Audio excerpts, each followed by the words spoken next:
Pemerintah Provinsi Jawa Tengah bersama sejumlah pihak melakukan penanganan sawah terdampak banjir di Kabupaten Demak dengan program Wiwitan Tandur Pari.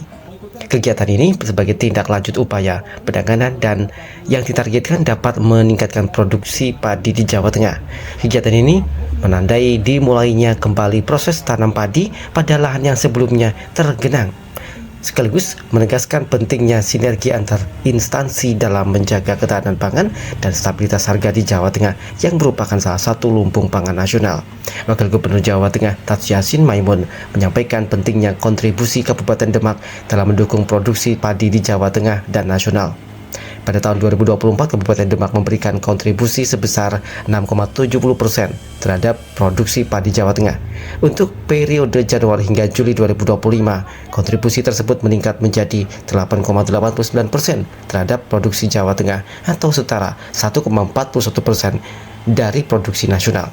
Pemerintah Provinsi Jawa Tengah mendorong peningkatan koordinasi lintas sektor dengan melibatkan BPWS, dinas yang membidangi pekerjaan umum, Badan Pusat Statistik, serta dukungan seluruh pemangku kebijakan. Dengan Wiwitan Tandur Pari yang semula pada tanggal 3 Juli, luasan tanah sekitar 512 hektar masih terendam air. Alhamdulillah saat ini sudah kering, sudah bisa ditanam lagi, bisa untuk kebutuhan ketahanan pangan kita yang ada di Kabupaten Demak yang kemarin pada tahun 2025 sempat turun, yang awalnya di tingkat 3 penyumbang pangan turun di angka 5.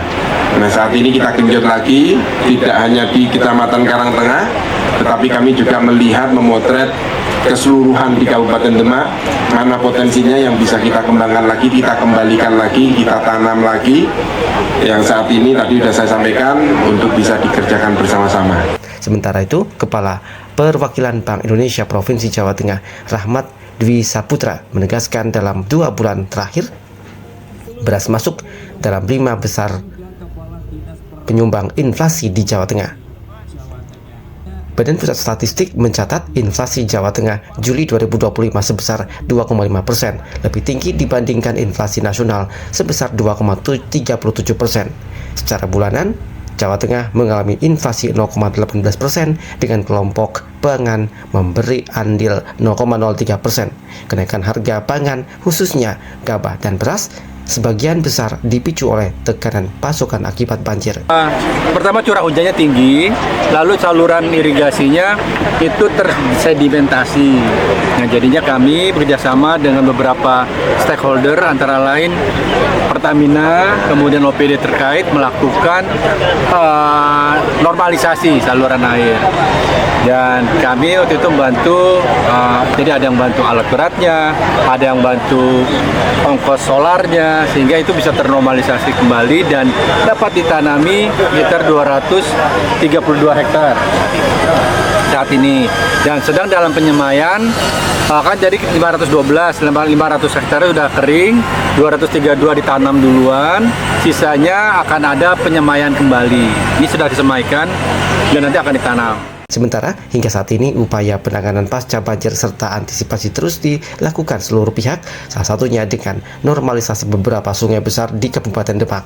Diharapkan upaya yang telah dilakukan dapat meminimalisir hingga mencegah dampak besar jika terjadi luapan sungai di musim penghujan.